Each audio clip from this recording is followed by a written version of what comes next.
श्री स्वामी समर्थ. आज तुझ्याशी मन मोकळं करायचं आहे. स्वामी, नात्यात फसलोय मी. ज्यांच्यासाठी जीव तोडला, ज्यांच्यावर डोळे झाकून विश्वास ठेवला, तेच लोक आज वेगळे झालेत. शब्दांनी नाही, पण वागण्यातून त्यांनी सोडून दिले. स्वामी, नातं तुटलं की फक्त माणूस जात नाही, विश्वास मरतो, आशा कोसळते आणि मनाच्या आत कुठेतरी एक पोकळी तयार होते. ही पोकळी कोणालाच दिसत नाही, पण आतून रोज मारत राहते. स्वामी, आपण स्वतःला दोष देतो. मी जास्त चांगला होतो का?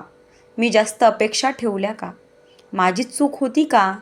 पण स्वामी, प्रामाणिक असणं कधी चूक नसतं ना. फसवणूक करणं ही दुसऱ्याची निवड असते. स्वामी, नात्यात फसलेला माणूस सगळ्यात जास्त शांत दिसतो, कारण त्याला कळलेलं असतं सगळ्यांशी बोलून काहीही उपयोग नाही. आणि अशा शांत माणसाला तू सगळ्यात आधी ऐकतोस. स्वामी, ज्यांनी आपल्याला तोडलं ते आज मजेत असतील, पण आपण दर रात्री स्वतःशीच झगडत असतो. हसणं विसरतो, विश्वास ठेवणं विसरतो आणि हळूहळू स्वतःलाच हरवतो. स्वामी, अशा वेळी तुझं नाव घेतलं की मन भरून येतं, कारण तू विचारत नाहीस कोण चुकीचं होतं, कोण बरोबर होतं. तू फक्त म्हणतोस की मी आहे, भिवू नकोस. नात्यात फसलेल्या सल्ल्याची गरज नसते, त्याला फक्त आधार हवा असतो. कोणीतरी असं म्हणावं की तुझी चूक नाही आहे, तू वाईट नाहीस, तू अपयशी नाहीस. आणि स्वामी, तू हे शब्द न बोलताही मनात उतरवतोस. स्वामी, काही नाती आपल्याला आयुष्यभरासाठी नसतात, ती फक्त आपल्याला मजबूत करायला येतात. हे समजायला वेळ लागतो, पण तुमच्या कृपेने सहज येते. स्वामी, आज जो हा संदेश ऐकतोय तो कदाचित कोणावरही विश्वास ठेवायला घाबरतोय. त्याचं मन म्हणतंय पुन्हा दुखावलं गेलं तर.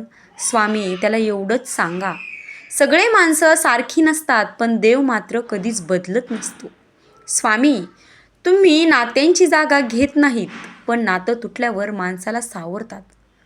तुम्ही जखम पुसत नाहीत, पण जखमेवर आधारांचा मलम लावतात. स्वामी, आज मला बदला नकोय, स्पष्टीकरण नकोय, फक्त इतकंच हवंय की मन शांत राहू दे, मन निर्मळ राहू दे. जे गेलंय त्यांना माफ करण्याची शक्ती दे आणि जे राहिलंय त्यात समाधानी राहण्याची शक्ती दे. त्यांना समजून घेण्याची अक्कल दे.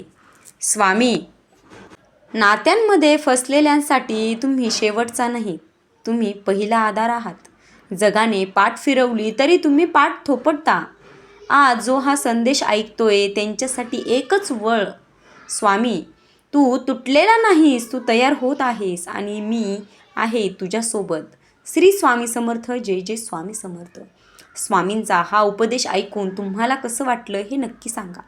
आणि असे स्वामींचे मनाला आधार, धीर देणारे उपदेश ऐकण्यासाठी आपल्या चॅनलला मात्र नक्की सबस्क्राईब करा.